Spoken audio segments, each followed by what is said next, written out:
സുഹൃത്തുക്കളെ, ഇന്ത്യയുടെ പ്രധാനമന്ത്രി ശ്രീ നരേന്ദ്രമോദി ഇപ്പോൾ 5 രാജ്യങ്ങളിലേക്കുള്ള ഒരു ഔദ്യോഗിക യാത്രയിലാണ്, സന്ദർശനത്തിലാണ്.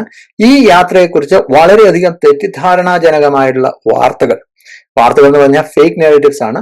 അത് രാജ്യത്തോട് ഒരു താല്പര്യമില്ലാത്ത, രാജ്യത്തിന് മുകളിൽ, രാഷ്ട്രത്തിന് മുകളിൽ രാഷ്ട്രീയത്തെ പ്രതിഷ്ഠിക്കുന്ന, അധികാരം മാത്രം സ്വപ്നം കണ്ടു നടക്കുന്ന കുറെ ഗതികിട്ടാത്ത അലയുന്ന പ്രതിപക്ഷത്തെ കുറെ ആളുകളുണ്ടല്ലോ. അവര് പടച്ചുവിടുന്ന, അവരുടെ മാധ്യമങ്ങൾ, പെയ്ഡ് മീഡിയ പടച്ചുവിടുന്ന നെഗറ്റീവ്സ് ആണ്. ഇതെല്ലാം കേൾക്കുമ്പോൾ പലരും ഗോദി മീഡിയ ആണ്, നീ ഇത്രയും കാലം ഗോദി മീഡിയ കളിയാക്കിയിട്ട് നീ ഇപ്പോൾ ഗോദി മീഡിയ ആയോ എന്നൊക്കെ ചിലർ ചോദിക്കാനുള്ള സാധ്യതയുണ്ട്. പക്ഷെ അതെനിക്ക് പ്രശ്നമല്ല. കുറെ കാലമായിട്ട് ഈ മനുഷ്യനെ, നരേന്ദ്രമോദിയെ കാണുന്നിടത്തെല്ലാം വെച്ച് ചീത്ത വിളിക്കായിരുന്നു എന്റെ ജോലി. നിങ്ങൾക്കറിയാമല്ലോ, യാതൊരു കാരണമില്ല, ഒരു മനോരോഗം പോലെ. പക്ഷെ ഏതായാലും സത്യാവസ്ഥകൾ തിരിച്ചറിഞ്ഞ സ്ഥിതിക്ക് ഈ രാഷ്ട്രീയപരമായിട്ട് നമുക്ക് പല വിയോജിപ്പുകളും ഉണ്ടാവാം, അത് രാജ്യത്തിന് ദോഷം ചെയ്യരുത് എന്നുള്ള ആ ഒരു തിരിച്ചറിവ് വന്നതിന് ശേഷമാണ് ഞാൻ ഈ രീതിയിൽ പറഞ്ഞു തുടങ്ങി. ഏതായാലും നമ്മുടെ വിഷയം അതല്ല. ശ്രീ നരേന്ദ്രമോദി 5 രാജ്യങ്ങളിലേക്കാണ് ഇപ്പൊ ഔദ്യോഗികമായിട്ടുള്ള സന്ദർശനം നടത്തുന്നത്. 1 UAE, 2 Netherlands, 3 Sweden, Norway, Italy. 5 രാജ്യങ്ങളിലാണ്.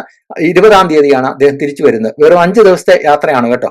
ഇതിൽ UAE-യിലാണ് അദ്ദേഹം ഏറ്റവും കുറവ് സമയം ചെലവഴിച്ചത്. വെറും 4 മണിക്കൂർ മാത്രമാണ് അദ്ദേഹം UAE-യിൽ മെയ് 15-ാം തീയതി ചെലവഴിച്ചത്. പക്ഷേ ഈ 4 മണിക്കൂർ കൊണ്ട് അദ്ദേഹം ഈ രാജ്യത്തിന് ഉണ്ടാക്കാവുന്ന നേട്ടങ്ങൾ, എത്രമാത്രം നേട്ടങ്ങൾക്ക് വേണ്ടിയുള്ള തറക്കല്ലിട്ടിട്ടാല് അല്ലെങ്കിൽ അതിനുള്ള വിത്ത് വിതച്ചിട്ടാണ് അദ്ദേഹം തിരിച്ചു വരുന്നത് എന്നുള്ളത് നിങ്ങൾ മനസ്സിലാക്കേണ്ടതാണ്. നാട്ടിലെ ജനാധിപത്യ, പുരോഗമന, മതേതര, ഫാഷിസ്റ്റ് വിരുദ്ധ, ലിബറൽ മാധ്യമങ്ങളൊന്നും നിങ്ങളോട് ഇത് പറയില്ല. ആകെ അവർ പറയുന്ന പ്രധാനമന്ത്രിയുടെ ഉടുപ്പിന് എത്ര വില, പ്രധാനമന്ത്രിയുടെ ചെരുപ്പിന് എത്ര വില, പ്രധാനമന്ത്രിയുടെ വിമാനത്തിന് ഗ്യാസ് അടിക്കാനായിട്ട് എത്ര വില, പ്രധാനമന്ത്രി രാത്രി കഴിക്കുന്ന അത്താഴത്തിന് എത്ര വില എന്നുള്ള കാര്യമൊക്കെ പറഞ്ഞ് ജനങ്ങളെ വഴി തെറ്റിച്ചുകൊണ്ടിരിക്കും. പിന്നെ മറ്റൊരു നെഗറ്റീവ് ഇതിന്റെ ഇടയിൽ എന്താണെന്നറിയാമോ? ഇങ്ങേരുടെ ഗതികേടിന് പോകുന്നതിന് തൊട്ട് മുമ്പ് നമ്മുടെ പ്രധാനമന്ത്രി നാട്ടുകാരോടൊക്കെ പറഞ്ഞു, നിങ്ങൾ കഴിയുന്നത്ര വിദേശ യാത്ര കുറയ്ക്കണം, കഴിയുന്നത്ര യാത്ര കുറയ്ക്കണം. യാത്ര ചെയ്യുകയാണെങ്കിൽ ഒരു കുടുംബത്തിൽ 4 പേരുണ്ടെങ്കിൽ 4 കാറിൽ പോകേണ്ട കാര്യമില്ല, കാർ പൂളിംഗ് ചെയ്യണം, അല്ലെങ്കിൽ പബ്ലിക് ട്രാൻസിറ്റ് എടുക്കണം എന്നൊക്കെ പറഞ്ഞു. പലരും ചോദിക്കുന്നത്, പ്രധാനമന്ത്രി പബ്ലിക് ട്രാൻസിറ്റ് എടുത്താൽ പോലെ ഇറ്റലിയിലേക്ക്, ഇറ്റലിയിലേക്ക് രാജധാനി എക്സ്പ്രസിൽ പോയാൽ പോരെ എന്നാണ് പലരും ചോദിക്കുക. അദ്ദേഹം രാജ്യത്തിന്റെ പ്രധാനമന്ത്രിയാണ്.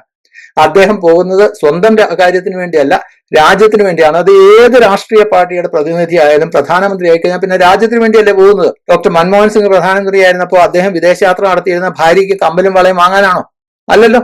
അപ്പൊ ഇത്തരം ഫേക്ക് നെഗറ്റീവ്സിനെ നമുക്ക് പൊളിച്ചേ തീരൂ. ഏതായാലും ഒരു കാര്യമേ ഞാൻ പറയുന്നുള്ളൂ, ശ്രീ നരേന്ദ്രമോദി 4 മണിക്കൂർ, വെറും 4 മണിക്കൂർ UAE-യിൽ സന്ദർശനം നടത്തിയപ്പോൾ എത്രമാത്രം രാജ്യത്തിന് പ്രയോജനകരമായ, എത്രമാത്രം പ്രോഗ്രസീവ് ആയിട്ടുള്ള പല ഇനിഷ്യേറ്റീവ്സിന് വിത്തുപാകാനായിട്ട് അദ്ദേഹത്തിന് സാധിച്ചു. അതുകൊണ്ട് രാജ്യത്തിനുണ്ടാകാൻ പോകുന്ന നേട്ടങ്ങൾ, ഇതിനെക്കുറിച്ചാണ് ഈ വീഡിയോയിൽ ഞാൻ പറയാൻ പോകുന്നത്. ഇങ്ങനെ ഈ രാജ്യത്തിന്റെ നേട്ടങ്ങളെ കുറിച്ച് കേൾക്കുമ്പോൾ ഉറക്കം വരികയും അല്ലെങ്കിൽ തല പൊട്ടിത്തെറിച്ചു പോകുന്നതായിട്ട് തോന്നുകയൊക്കെ ചെയ്യുന്ന പല മതേതര, ഫാഷിസ്റ്റ് വിരുദ്ധ ഇക്കോസിസ്റ്റത്തിന്റെ ഭാഗമായിട്ടുള്ള പല പ്രതിപക്ഷ രാഷ്ട്രീയക്കാരുമുണ്ട്. അവർ ദയവ് ചെയ്ത് ഇപ്പൊ തന്നെ ഇത് ഓഫ് ചെയ്ത് പോവുകയാണ് നല്ലത്. നിങ്ങൾക്ക് വല്ല ഹൃദയസ്തംഭനം വന്നാൽ പിന്നെ എന്നെ കുറ്റമായിട്ട് കാര്യമില്ല. അപ്പോ പ്രധാനമന്ത്രി നരേന്ദ്രമോദി 15-ാം തീയതിയാണ് UAE-യിൽ സന്ദർശനത്തിന് ചെന്ന് അദ്ദേഹത്തിന് അവിടെ കിട്ടിയ വരവേൽപ്പ് എന്ന് പറയുന്ന പ്രോട്ടോകോൾ വരെ മറികടന്നിട്ടാണ് UAE-യുടെ രാജാവ്, UAE-ന്റെ പ്രസിഡന്റ് അദ്ദേഹത്തെ സ്വീകരിച്ചത്. ഇപ്പോ ഗൾഫിൽ വലിയ രീതിയിൽ യുദ്ധസമാനമായ അന്തരീക്ഷമുണ്ട്. UAE-ക്ക് നേരെ ഏറ്റവും കൂടുതൽ ഇപ്പോൾ ആക്രമണം ഇറാന്റെ ഭാഗത്ത് നിന്ന് വരുന്നത് UAE-ക്ക് നേരെയാണെന്നറിയാം. അപ്പൊ പ്രധാനമന്ത്രിയുടെ ജീവന്റെ സുരക്ഷയ്ക്ക് വേണ്ടി, അല്ലെങ്കിൽ അദ്ദേഹത്തിന്റെ സെക്യൂരിറ്റി പ്രോട്ടോകോളിനെ, സാധാരണ രാഷ്ട്ര നേതാക്കന്മാർക്ക് കൊടുക്കുന്ന പ്രോട്ടോകോൾസിനെ എല്ലാം മറികടന്നിട്ട് അദ്ദേഹത്തിന്റെ വിമാനത്തെ UAE-യുടെ തന്നെ ഒരു സൈനിക വിമാനം അക്കംപനി ചെയ്തിരുന്നു എന്നുള്ള ഒരു സവിശേഷത കൂടി ഈ ഒരു വിസിറ്റിനുണ്ട്. ഇതിൽ പ്രധാനപ്പെട്ട ഒരു കാര്യം, ഈ രാജ്യത്തിനുണ്ടാകാവുന്ന നേട്ടങ്ങളെ കുറിച്ച് ഞാൻ പറഞ്ഞല്ലോ.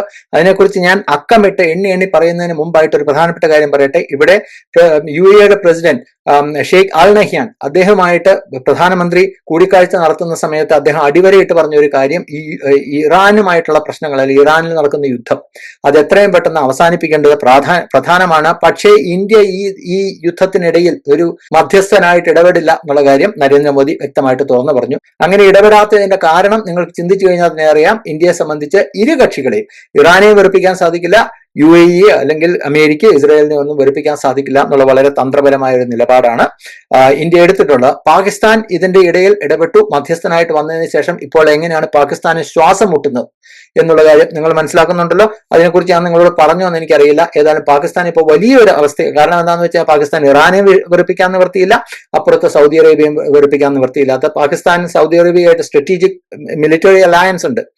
അവിടെയും പാകിസ്ഥാനെ സംബന്ധിച്ച് അവർക്കൊപ്പം ചേർന്ന് യുദ്ധം ചെയ്യാൻ നിവൃത്തിയില്ല, ഇറാനെയും വെറുപ്പിക്കാൻ നിവൃത്തിയില്ല. അപ്പോൾ ആ ഒരു ദുർഘട സന്ധിയിൽ ചെന്ന് പെട്ടുകൊടുക്കാനായിട്ട് ഇന്ത്യയുടെ സർക്കാർ തയ്യാറല്ല എന്നുള്ളതാണ് ഏതായാലും സർക്കാർ വ്യക്തമാക്കുന്നത്. അപ്പൊ പ്രധാനപ്പെട്ട കാര്യം എന്താണ്, ഈ 4 മണിക്കൂറുള്ള സന്ദർശനം കൊണ്ട് ഇന്ത്യയുടെ പ്രധാനമന്ത്രി ഇന്ത്യക്ക് വേണ്ടി നേടിയെടുത്ത കാര്യങ്ങൾ എന്തൊക്കെയാണെന്ന് ഞാൻ അക്കമിട്ട് നിങ്ങളുടെ മുന്നിൽ നിരത്താം. ഇതില് നരേന്ദ്രമോദിയുടെ ഈ സന്ദർശനത്തിലെ ഒപ്പിട്ട കരാറുകൾ അല്ലെങ്കിൽ സന്ദർശനത്തിന് സന്ദർശനത്തിലെ ലക്ഷ്യങ്ങൾ എന്ന് പറയുന്നത് ഞാൻ 3 കാറ്റഗറീസ് ആയിട്ട് അതിനെ തിരിക്കും. പ്രധാനമായിട്ട് ഒന്നാമതായിട്ട് ഇന്ത്യക്ക് എനർജി സെക്യൂരിറ്റി വേണം.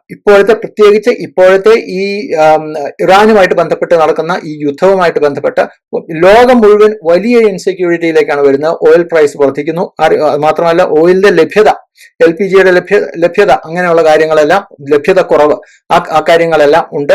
അപ്പോൾ ആ ഒരു സാഹചര്യത്തിൽ ഇന്ത്യയെ സംബന്ധിച്ച് എനർജി സെക്യൂരിറ്റി പരമപ്രധാനമാണ്. അതാണ് ഒന്നാമത്തെ കാര്യം.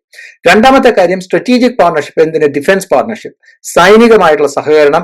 മൂന്നാമതായിട്ട് ട്രേഡ്, ഈ വാണിജ്യ സൗകര്യങ്ങളും അതുപോലെ വാണിജ്യ ബന്ധം മെച്ചപ്പെടുത്തുക. ഈ 3 കാര്യങ്ങളാണ് പ്രധാനമായിട്ട് ഫോക്കസ് ചെയ്തിട്ടുള്ളത്.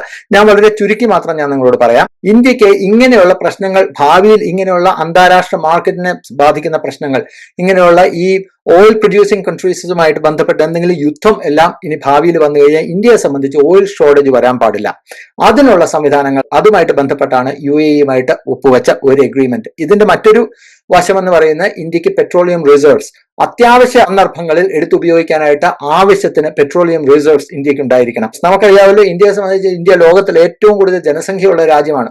അപ്പൊ നമ്മളെ സംബന്ധിച്ച് വലിയ റിസർവ്സ് ഇല്ലെന്നുണ്ടെങ്കിൽ ഇന്ത്യയെ സംബന്ധിച്ച് ഈ രീതിയിലുള്ള അനിശ്ചിതത്വം നിലനിന്ന് കഴിഞ്ഞാൽ ഇന്ത്യയെ സംബന്ധിച്ച് മുന്നോട്ട് പോവുക വളരെ പ്രയാസമായിരിക്കും. ഇങ്ങനെ ഭാവിയിൽ ഏതെങ്കിലും രാജ്യങ്ങളിൽ ഇതുപോലെ അപ്രതീക്ഷിതമായിട്ട് ഒരു യുദ്ധം പുറപ്പെട്ടു കഴിഞ്ഞാൽ ഇന്ത്യക്ക് ധാരാളം റിസർവ്സ് ഉണ്ട്, ഇന്ത്യയിലെ എണ്ണയുടെ ലഭ്യത കുറയാതിരിക്കുന്നു, ധാരാളം എണ്ണയുണ്ട് എന്നുണ്ടെങ്കിൽ അതുകൊണ്ടുള്ള ഗുണം എന്താണ്? ഇന്ത്യക്കാരെ സംബന്ധിച്ച് ഈ ഗ്ലോബൽ പ്രൈസസിൽ വരുന്ന ഫ്ലക്ച്വേഷൻസ്, അതിൽ നിന്ന് ഇന്ത്യയെ ഒരു പരിധിവരെ രക്ഷിക്കാനായിട്ട് സാധിക്കും. പിന്നെ ധാരാളം ഈ പെട്രോൾ ആയാലും അതുപോലെ LPG ഉൾപ്പെടെയുള്ള സംവിധാനങ്ങളെല്ലാം ലഭ്യതയുണ്ട്. അതുകൊണ്ട് ഇപ്പോൾ നരേന്ദ്രമോദിയെ ചീത്ത വിളിക്കുന്നവർക്ക് തന്നെയാണ് അവർക്കും അവരുടെ അനന്തര തലമുറകൾക്കും ബുദ്ധിമുട്ടുണ്ടാവാതിരിക്കാനുള്ള ഒരു നടപടി കൂടിയാണ് ഇതെന്നുള്ള കാര്യം കൃത്യമായിട്ട് നമ്മൾ മനസ്സിലാക്കണം. രണ്ടാമതായിട്ട് സ്ട്രാറ്റജിക് ഡിഫൻസ് പാർട്ണർഷിപ്പ്, പ്രതിരോധ മേഖലയിലെ സഹകരണം. അതുകൊണ്ട് ഉദ്ദേശിക്കുന്നത് ഇൻഡസ്ട്രിയൽ കൊളാബറേഷൻ, അതായത് വ്യാവസായികമായിട്ട് ഈ ആയുധ നിർമ്മാണത്തിൽ കൂടുതൽ സഹകരിക്കുക. അതുപോലെ തന്നെ ടെക്നോളജി, സാങ്കേതികമായിട്ടുള്ള കൂടുതൽ സഹകരണം വർദ്ധിപ്പിക്കുക. അതായത് സാങ്കേതിക രംഗത്ത് ഇങ്ങനെയുള്ള വെപ്പൺസ് മാനുഫാക്ചർ ചെയ്യാനും അതിന്റെ അഡ്വാൻസ് ടെസ്റ്റിങ്ങിന് വേണ്ടിയിട്ടും എല്ലാം ഉള്ള സഹകരണം കൂടുതലായിട്ട് UAEയുമായിട്ട് വർദ്ധിപ്പിക്കുക. അതോടൊപ്പം തന്നെ നാഷണൽ റീജിയണൽ സെക്യൂരിറ്റി, നമ്മുടെ കയ്യിലുള്ള ടെക്നോളജി, UAEയുടെ കയ്യിൽ ഇല്ലാത്ത ടെക്നോളജി നമ്മൾ അവർക്ക് കൊടുക്കുന്നു, അവരുടെ കയ്യിൽ നിന്ന് എന്ത് സാങ്കേതിക വിദ്യയാണ് നമുക്ക് ആവശ്യമുള്ളത് അത് നമ്മൾ സ്വീകരിക്കുന്നു എന്നുള്ളതാണ്. അപ്പോൾ പരസ്പരം അങ്ങോട്ടും ഇങ്ങോട്ടും സഹകരിച്ച് മുന്നോട്ട് പോവുക. ഇവിടെ ഈ റീജിയണൽ സെക്യൂരിറ്റി എന്ന് പറയുമ്പോൾ എടുത്തു പറയേണ്ട ഇന്റലിജൻസ് ഷെയറിംഗ് ആണ്. നിങ്ങൾ നോക്കൂ, ഇന്ത്യയും UAEയെ സംബന്ധിച്ച് common friends and common enemies, പൊതു ശത്രുക്കളും പൊതു മിത്രങ്ങളും ഉള്ള രാജ്യങ്ങളാണ്. ഇപ്പോ പൊതു ശത്രുക്കൾ എന്ന് പറഞ്ഞു കഴിഞ്ഞാൽ പാകിസ്ഥാൻ, ഇപ്പോൾ ഈ 2 രാജ്യങ്ങൾക്കും ഭീഷണിയാണ് പാകിസ്ഥാൻ. UAEയുമായിട്ട് ഞാൻ നേരത്തെ നിങ്ങളോട് ഒരു വീഡിയോയിൽ പറഞ്ഞിട്ടുള്ളതാണ്. UAEയുമായിട്ട് പാകിസ്ഥാന്റെ ബന്ധം ഉലഞ്ഞു. UAE കടം കൊടുത്തിരുന്ന പണം ഉടൻ വേണമെന്ന് പറഞ്ഞു. ഖത്തറും സൗദി അറേബ്യയും ചേർന്നിട്ടാണ് പാകിസ്ഥാനെ സഹായിച്ചത്. പാകിസ്ഥാൻ സൗദി അറേബ്യയ്ക്കൊപ്പമാണ്. സൗദി അറേബ്യയും UAEയും തമ്മിലുള്ള പ്രശ്നങ്ങളെ കുറിച്ച് ഞാൻ സ്ഥിരമായിട്ട് പറഞ്ഞിട്ടുള്ളതാണ്, ഞാൻ പല പ്രാവശ്യം പറഞ്ഞിട്ടുള്ളതാണ്, നിങ്ങളോട് ഇവിടെ പറയുന്നില്ല. പിന്നെ കോമൺ ഫ്രണ്ട്സ്, പൊതു സുഹൃത്തുക്കൾ എന്ന് പറയുന്ന പ്രധാനമായിട്ടും ഇസ്രായേലാണ്. ഇന്ത്യയുമായിട്ട് ഇസ്രായേലിന് അടുപ്പമുണ്ട്, അതുപോലെ UAEയുമായിട്ടും വളരെയധികം സഹകരണമുണ്ട്. ഇതെല്ലാം നമ്മൾ പറഞ്ഞിട്ടുള്ള കാര്യമാണ്.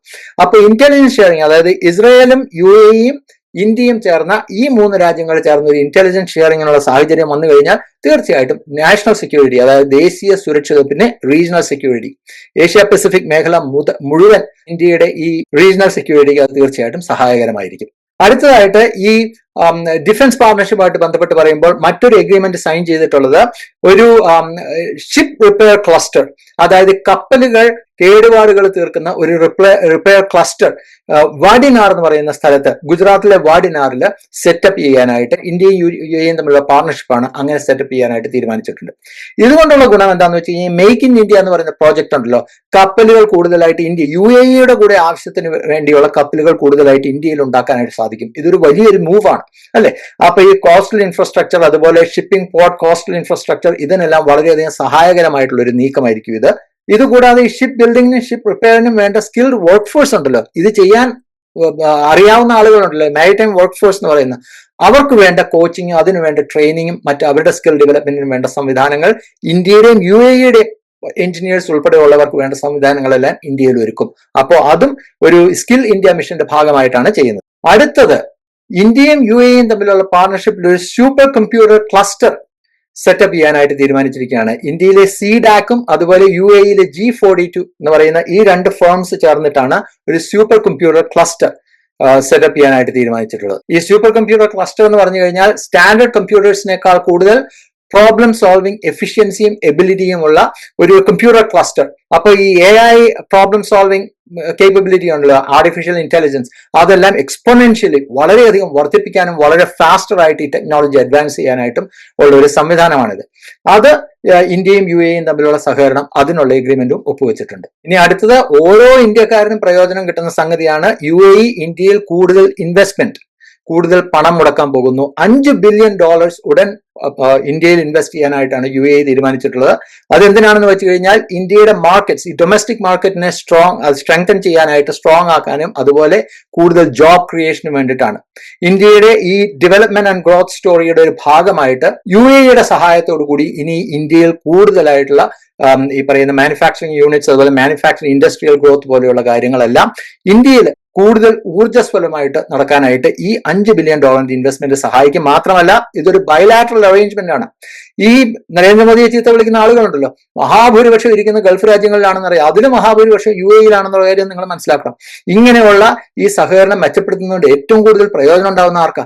ഈ നരേന്ദ്രമോദിയെ ചീത്ത വിളിക്കുന്ന UAE-യിൽ ജീവിക്കുന്ന ആളുകൾക്ക്, മിഡിൽ ഈസ്റ്റിലേക്ക് പോവാൻ തയ്യാറെടുത്തിരിക്കുന്ന ആളുകൾക്കുമാണ്.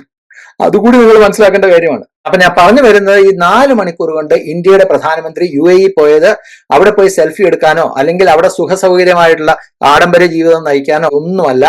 ഈ പറയുന്ന 6 എഗ്രിമെന്റ്സ്, പ്രധാനമായിട്ട് 6 അല്ല 3 എഗ്രിമെന്റ് ആണെന്ന് എനിക്ക് തോന്നുന്നു, 6 ഞാനത് ബ്രേക്ക് ഡൗൺ ചെയ്ത് നിങ്ങളോട് പറഞ്ഞെന്ന് മാത്രമേ ഉള്ളൂ. അപ്പോൾ ഇങ്ങനെയുള്ള കാര്യങ്ങൾ ഈ രാജ്യത്തിന് വേണ്ടി നേടിയെടുക്കാൻ വേണ്ടിയാ. ഇത് ഇവിടെ മാത്രമല്ല, മറ്റു 4 രാജ്യങ്ങളിലും പോയിട്ടുണ്ട്. അപ്പോൾ ഞാനിത് പ്രത്യേകിച്ച് ഇത് എടുത്തു പറയാനുള്ള കാരണം എന്താണെന്ന് വെച്ച് കഴിഞ്ഞാൽ, ഇങ്ങനെ വിശദമായിട്ട് ഒരു മാധ്യമങ്ങളും കേരളത്തിലെ, മലയാളത്തിലെ ഒരു മാധ്യമങ്ങളും ഇത് വിശദമായിട്ട് നിങ്ങളോട് പറഞ്ഞിട്ടുണ്ടാവില്ല എന്നുള്ള കാര്യം ഉറപ്പാണ്. എല്ലാവരും പറഞ്ഞിട്ടുണ്ടാവുക, നാട്ടുകാരോടെല്ലാം വീട്ടിലിരിക്കുക, നാട്ടുകാരോട് വർക്ക് ഫ്രം ഹോം ചെയ്യുക, പബ്ലിക് ട്രാൻസിറ്റ് യൂസ് ചെയ്യാൻ പറയുക, എന്നിട്ട് വിദേശ രാജ്യങ്ങളിലേക്ക് യാത്ര പോയിരിക്കുന്നു എന്നുള്ള നേരറ്റീവാണ് ഈ പുരോഗമന മാധ്യമങ്ങൾ നിങ്ങളുടെ മുന്നിലേക്ക് വെക്കുക. അതുകൊണ്ടാണ് ഞാൻ ഇതിന്റെ ഈ മറുവശം നിങ്ങൾ അറിയണം എന്നുള്ളത് കൊണ്ടാണ് ഞാനിത് നിങ്ങളോട് പറഞ്ഞത്. ഈ രാജ്യത്തിന്റെ പുരോഗമനം, ഈ രാജ്യം മുന്നോട്ട് പോകണം എന്നുള്ളതാണ് നിങ്ങളുടെ ആഗ്രഹം, നിങ്ങളുടെ പ്രയോറിറ്റി, നിങ്ങളുടെ ലക്ഷ്യം എന്നുണ്ടെങ്കിൽ ഈ രാജ്യത്ത് ഈ കേവലമായിട്ടുള്ള ഈ കടിപിടി നടത്തുന്ന അല്ലെങ്കിൽ പിടിവലി നടത്തുന്ന ഈ രാഷ്ട്രീയ കുതന്ത്രങ്ങളെ പ്രയോറിറ്റൈസ് ചെയ്യാതെ നിങ്ങളുടെ പ്രയോറിറ്റി ഈ രാജ്യത്തിന്റെ അഡ്വാൻസ്മെന്റ്, രാജ്യത്തിന്റെ ഗ്രോത്ത് ആൻഡ് ഡെവലപ്മെന്റ് ആണ്, ഈ രാജ്യത്തിന്റെ പ്രോഗ്രസ് ആണ്, രാജ്യത്തിന്റെ വികസനമാണ് എന്നുണ്ടെങ്കിൽ നിങ്ങൾ ഇത് കഴിയുന്നത്ര ആളുകളിലേക്ക് ഷെയർ ചെയ്യുക. അങ്ങനെയാണെങ്കിൽ മാത്രം ബിനോജ് നായർ ഇപ്പൊ ഗോദി മീഡിയയായി, ബിനോജ് നായർ ഇപ്പൊ സ്തുതിപാഠകനായി, ബിനോജ് നായർ നരേന്ദ്രമോദിയുടെ കയ്യിൽ നിന്ന് കാശ് വാങ്ങിച്ചിട്ടാണ് ഈ പറയുന്നതെല്ലാം നുണയാണെന്ന് നിങ്ങൾ ചിന്തിക്കുന്നെങ്കിൽ അത് നിങ്ങളുടെ ഈ പറയുന്ന ഇന്ത്യ വിരുദ്ധ മൈൻഡ് സെറ്റിന്റെ കുഴപ്പമാണ്. അതുകൊണ്ട് തന്നെ നിങ്ങൾ ഡോണ്ട് ബോദർ, നിങ്ങൾ ഷെയർ ചെയ്യേ വേണ്ട, നിങ്ങൾ ചാനൽ തന്നെ കാണണം ഒരു നിർബന്ധമില്ല ഇപ്പൊ അങ്ങനെയാണെന്നുണ്ടെങ്കിൽ. എന്തുവാട്ടെ, അതൊക്കെ നിങ്ങളുടെ ഇഷ്ടം. തൽക്കാലം ഇത്രയും നേരം ഇത് കണ്ടിരുന്നതിന് ഞാൻ നിങ്ങൾക്ക് നന്ദി പറയുന്നു. Thank you. ജയ് ഹിന്ദ്.